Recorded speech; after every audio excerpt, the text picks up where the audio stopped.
Good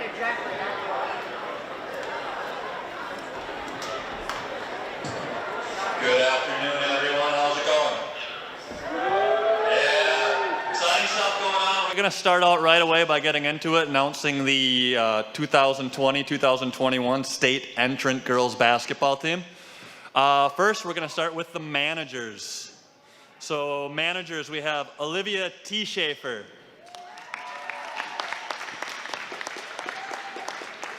Marie Kaiser. Are you able to turn that down a little bit so I can get it closer? And Emily Felling. Yep. Now for your lineups. At guard, a 5'6" senior, number 2, Carsey Campson. At guard, a 5'7" junior, number 3, Shelby Anderson. At forward, a 5'8" senior, number 4, Jackie Lindsay. At guard, a 5'9" sophomore, number 5, Tiana Schwinghammer. At guard, a 5'5" freshman, number 10, Anna Yeager.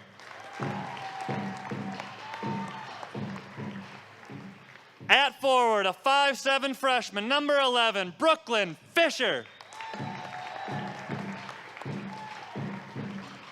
At forward, a 5'10" sophomore, number 13, Allison Dingman. At guard, a 5'7" junior, number 14, Kaylee Fisher. At forward, a 5'10" sophomore, number 21, Ella Halverson.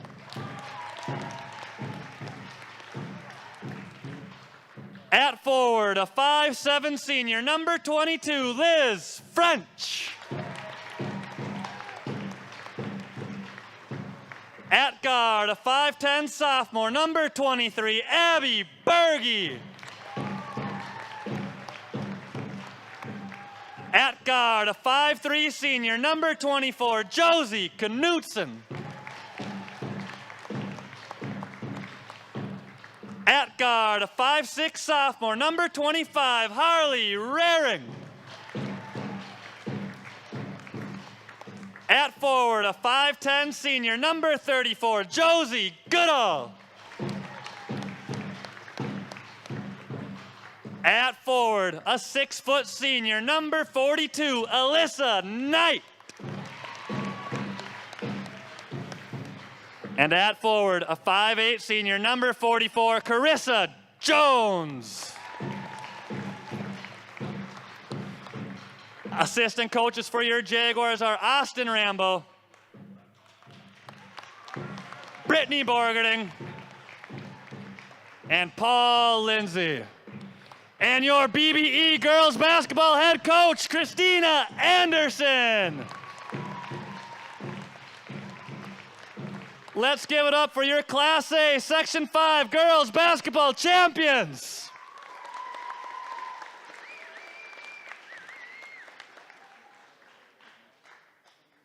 Who's next? I don't know, I didn't read the whole script.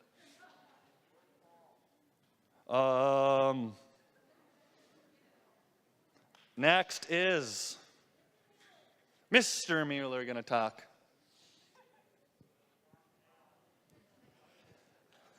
All right, I just want to take a second to recognize our 4 state place winners. Guys, I don't know where you're at, but I'm going to make you come down here one more time. Ryan Jensen, Blaine Fisher, Tyler Jensen, Walker Benz. Come on down.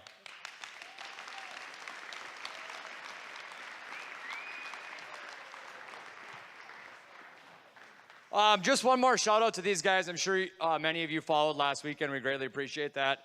They had quite a run to end their season.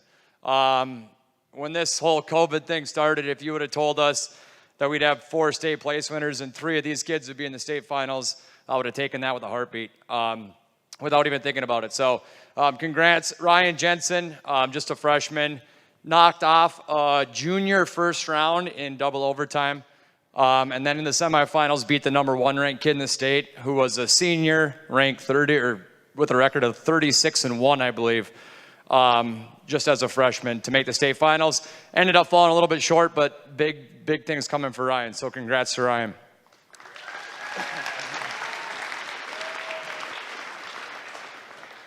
Tyler, not to be outdone. Oh, he was a little bit outdone, but Tyler had to follow Ryan. Tyler's been down to the state tournament many times and ended up making the podium this year. Lost first round to the kid who ended up taking third, but bounced back with 2 big wins. So congrats, Tyler, on 5th place. As you all know, Walker was a state champ last year. This year ended up taking 2nd, fell just short in the finals. I got to tell you just a quick story about Walker. It was a couple weeks ago we were asking Walker what weight he wanted to go to try to defend his state title. And he told me right to my face, he said, I want to stay at 126 because there's another state champ there, which takes a lot of guts and a lot of pride. So Walker did fall short, but he's got a year left, and there's no doubt he'll be back. Just another little word about Walker. We got back from the state tournament Sunday morning, and Sunday night he was at a practice in Alexandria. So big things coming. I respect his work ethic. He'll be back. Congrats, Walker.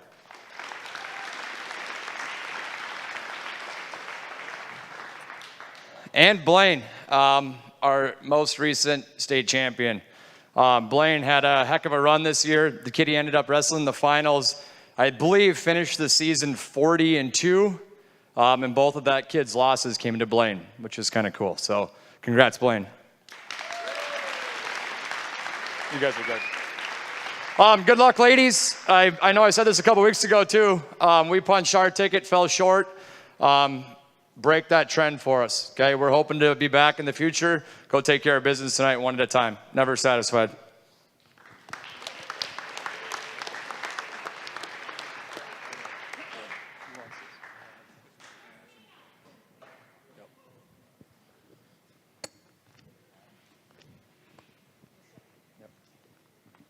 All right, I feel like we were just here, so this is fun. I'd first like to give a few shout outs. First to our FCCLA national entrants. I know a lot of our ladies are part of that as well, so congratulations. I would also like to say congrats to the boys basketball team on their subsection runner-up season. And then again, to those 4 individual wrestlers earning medals at the state tournament. So congratulations. I also would like to think we have a sister of a state champion wrestler on our team. So hopefully we can keep that going in the family and bring that home to BBE as well. 2 of them. Oh, and I like it. This is good. Okay, we got 2 of them on our side here. I would just like to also a big thanks to our team and coaches. These girls work so hard every day in practice and in our games. They're fun to be around, which helps. And they're great student athletes. So I'd like to thank our ladies and then also our coaches. They put in a lot of time behind the scenes, so we really appreciate them. I know Mr. Mueller did a great job last week thanking our broadcast crew, but we really can't say enough about them. If anybody watched the Nevis boys game the other night, we know how thankful we are for our broadcast crew. They do such a great job. They have to haul that equipment back and forth. It gets to be late night sometimes, so just a lot of appreciation for our broadcast crew. And last, our fans. We are going to do our best tonight and work very hard to win at least another game so we can have all of you join us down at the Target Center next week. So we appreciate your support in whatever way possible. And like I said, I hope that we can bring you all with next Tuesday at the Target Center. So thank you.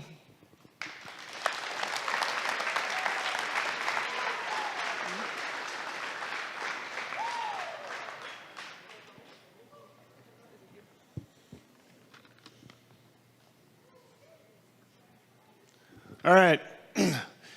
2 Two Pepfest. Now we're finally getting to understand that when the school song's on, we stand up. Good job. Give ourselves a hand for that. We got to go to the state tournament more often so we can figure that out.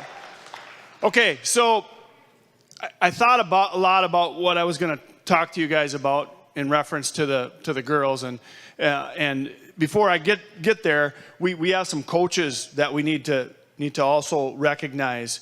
We have Section 5A Coaches of the Year in wrestling, head coach Jack Mueller, and assistant coach Eric Shaneberg, Section 5A Coaches of the Year. So congratulations to them, very deserving. Also on the girls basketball side of things, we have Section 5A Coach of the Year, Head Coach of the Year, Christina Anderson. And Assistant Coach of the Year, Austin Ramble. So congratulations to them. You know, everybody keeps talking about the broadcast team and how great they are, and I'll tell you what, nobody knows how good our broadcast team is more than me. When I was sitting in person at Nevis watching our boys game, and my phone was blowing up. Why do you think my phone was blowing up? Because their stream wasn't working. So those of you that texted me and you know who you are, what am I supposed to do? I got no skills in that area. We all know that. But Cody, Bertram, we bring back Robert Wold when we need him. Jared Weller's even been here. Billy Tenson, Dylan Herman, Mark Jenigas, Braden Bush Gregory. You guys are the bomb. Thank you very much.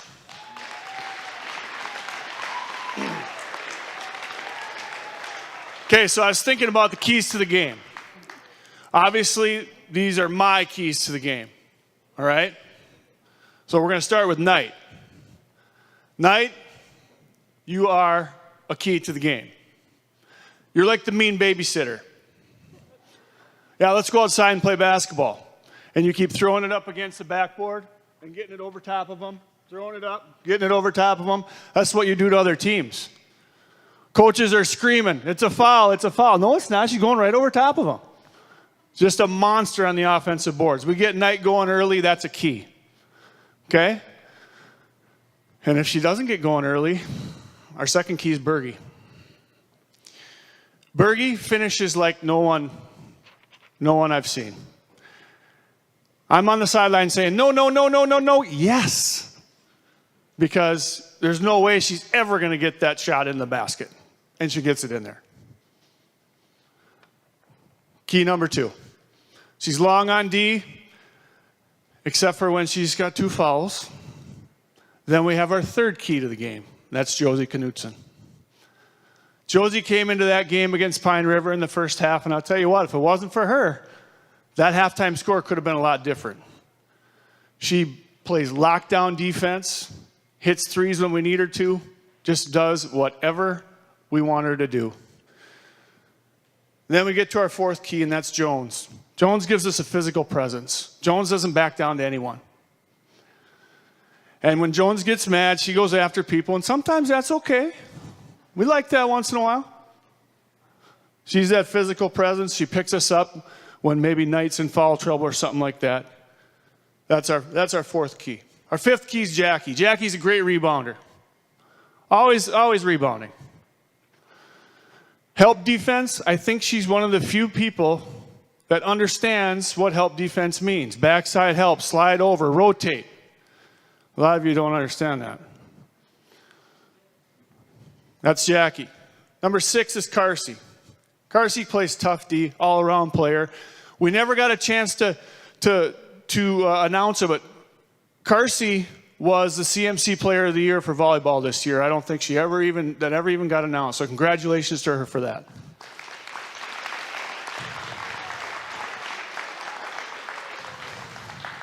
And Knight was for basketball. And Alyssa was for basketball.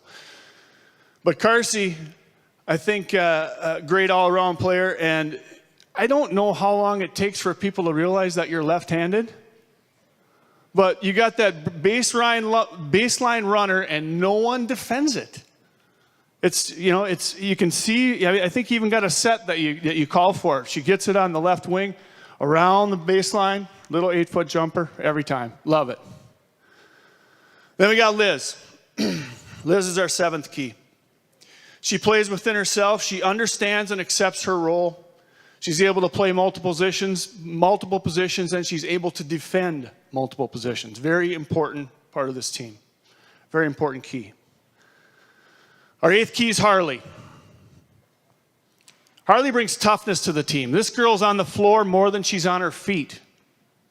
She's always on the floor and always gets back up. I had the opportunity to be a commentator for the game against Minnesota, which was fun for me because that's my hometown. And Harley hit the floor, she hit her head, and she's getting up, and I said, she's a tough nut, she'll be okay. And you know what? She was okay. Harley. Our 9th key is Dingman. Dingman's like the National Guard. She's always waiting to get deployed. She never knows when she's going to get called into action. Is someone going to be in foul trouble? Is someone going to be on the coach's list and be sitting on the bench? And she's ready for us. And we need her to be ready for us. And our 10th key, and this is the last key, and you're thinking, but there's 16 girls on the team. Yeah, I'm not going to mention each of them by name, but our 10th key is probably the most important one. And I'm going to give Josie Goodall that 10th key. Because Josie represents something that I think is very important in team sports. Understanding that you're not always going to be the superstar. You're not always going to be the one on the floor. You're not always going to be the one that they look to. But you are the one that comes to practice every day, makes the team better, makes the other girls on that bench better, and supports this team. So even though there's 6 other girls that I didn't mention by name, in addition to 3 managers and 4 coaches, that's the thing about you guys. You're a team that has so many keys that there's no possible way we can lose. Right? And ultimately, what I want you to remember is somebody's got to be state champs. Why not us? Why not us? All right? So good luck tonight. And let's give them everything we got. All right?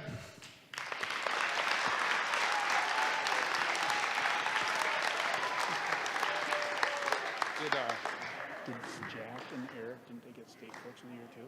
I don't have any idea on that. You haven't heard that? I have any idea.